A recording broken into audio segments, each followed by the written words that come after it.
আসসালামু আলাইকুম এভরিওয়ান, কি অবস্থা সবার, কেমন আছেন সবাই? আশা করি আপনারা সকলেই অনেক ভালো আছেন। সো আজকে আমরা চলে আসছি নতুন একটি ব্লগ ভিডিও নিয়ে। আজকের বিষয়টি হচ্ছে আপনাদের ম্যাথ সম্পর্কে। মানে আপনার ভিডিওর থাম্বনেল এবং টাইটেল দেখে অবশ্যই বুঝতে পারছেন যে আজকের ভিডিওটা কী বিষয় হতে চলেছে। আজকে আমরা যে বিষয়টি আপনাদেরকে দেখাতে চলেছি সেটা হচ্ছে ম্যাথ লাইভ। ম্যাথে কীভাবে ম্যাথের অসুবিধাগুলো, ম্যাথের সুবিধাগুলো এবং ম্যাথে আমরা কীভাবে এনজয় করি, কোন কোন অসুবিধা আমাদের জীবনে ফেস করতে হয় এবং বাইরের মানুষজন ম্যাথ সম্পর্কে কী ধরনের ধারণা পোষণ করে আমরা আজকে এই বিষয়টি আপনাদেরকে দেখাতে চলেছি। অবশ্যই আপনারা ভিডিওটি শেষ পর্যন্ত দেখবেন, দেখলে ভিডিওটি এনজয় করতে পারবেন। অবশ্যই চলেন এবার ভিডিওটি শুরু করা যায়। তো এইটা হচ্ছে ম্যাথ। আসলে ম্যাথ হচ্ছে যেখানে মানুষ বসবাস করে, ছাত্র জীবনে বেশিরভাগ সময় যেখানে মানুষের থাকা পড়ে সেটা হচ্ছে ম্যাথ। আমাদের ম্যাথটি হচ্ছে একটু মসজিদ ম্যাথ, এটা আপনারা দেখলে হয়তো বুঝতে পারবেন। তো মসজিদ ম্যাথ বিভিন্ন ধরনের হয়। তো আমাদের একটা মসজিদ ম্যাথ, এই ম্যাচে প্রায় 60 জনের অধিক লোক থাকে এবং তাদের প্রাপ্ত ভাড়া থেকে আমাদের এই ম্যাচ পরিচালিত হয়, মানে আমাদের এই মসজিদটা পরিচালিত হয় মূলত। এবং মসজিদটার হচ্ছে আছে ইতিমখানা আছে, এই ইতিমখানার ছাত্রদেরও খাওয়ান দাওয়ান সব কিছু এখান থেকে পরিবর্তন করা হয়, মানে এই টাকা দিয়েই সব কিছু পরিশোধ করা হয়। আমাদের এই মসজিদে দেখছেন যে 5 তলা মসজিদ এবং উপতলায় হচ্ছে আপনাদের এতিমখানা এবং মাদ্রাসা এবং নিচতলা 4 তলা থেকে 1 তলা পর্যন্ত এখানে মূলত মসজিদ বা এখানে নামাজ পড়ানো হয়। তো আজকে আমরা আপনাদেরকে আমাদের এই মসজিদের ম্যাচটি আপনাদেরকে দেখাতে চলেছি। তো চলেন আমরা এখন শুরু করি। এটা হচ্ছে একটা রুম, যে রুমে অনেক কিছু রয়েছে, কোনো রুমে 3 জন, কোনো রুমে 2 জন, 5 জন এরকম করে। তবে আমাদের যে রুমটা আছে এই রুমে মূলত আপনাদের লোক থাকে 3 জন। আপনারা দেখতে পাচ্ছেন একটা বেড, 2টা বেড এবং 3টা বেড। এই তিনটা বেড আছে আমাদের এই রুমে। যদিও এই রুমে গেছি, তারপরেও আমাদের মধ্যে একটা ভালোবাসা এবং অটুট বন্ধন আছে, কারণ এখানে আমরা বিভিন্ন এলাকা, বিভিন্ন জায়গার লোকজন এসে থাকে। যেরকম আমি আছি নোয়াখালীর, এখানে আছে হচ্ছে গাইবান্ধার, এখানে আছে চট্টগ্রামের, ওখানে আছে বরিশালের, মানে বিভিন্ন লোক বিভিন্ন জায়গায়, সবার সাথে একটা বন্ডিং হয়।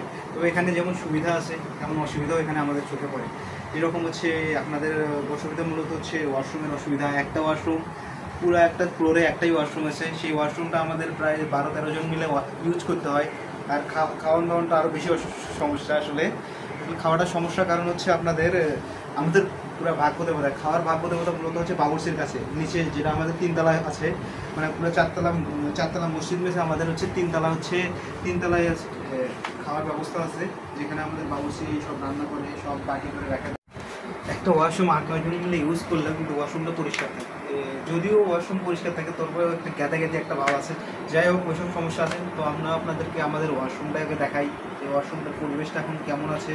তো চলেন ওয়াশরুমটা দেখে আসি আমরা। তো এইটা হচ্ছে আমাদের ওয়াশরুম এবং ওয়াশরুমের অবস্থাটা দেখতেই পাচ্ছি। পুরো একটা ওয়াশরুমের ভিতরে মানে আমাদের ওয়াশরুম একটাই, একজন ঢুকলে আরেকজন ঢোকার কোনো ব্যবস্থা নাই। এখানে বেসিন আছে দেখতে পাচ্ছেন, এটাই হচ্ছে সেই বেসিন। একটা ওয়াশরুমের ভিতরে সব কিছু।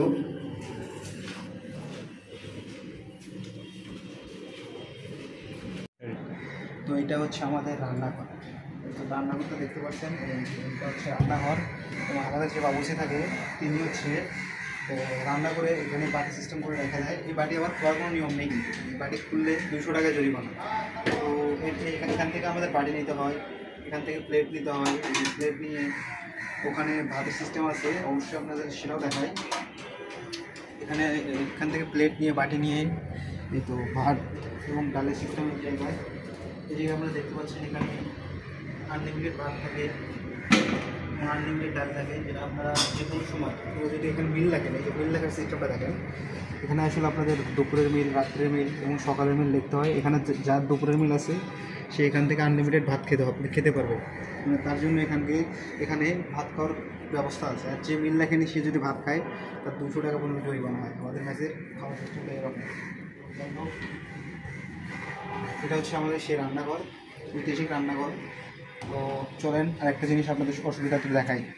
তো বন্ধুরা, আপনারা যে মেসে থাকার অসুবিধাগুলো দেখলেন, তো এখানে শুধু অসুবিধা না, এখানে বেশ অনেক সুবিধা আমাদের চোখে পড়ে। মূলত যেমন ধরা যায় যে আপনি এখানে অনেকের সাথে পরিচিত হতে পারবেন, সহমর্মিতা, সহনশীলতা, অন্যকে সাহায্য করার মনোমানসিকতা ইত্যাদি সব কিছু আপনাদের চোখে পড়বে, বুঝলেন।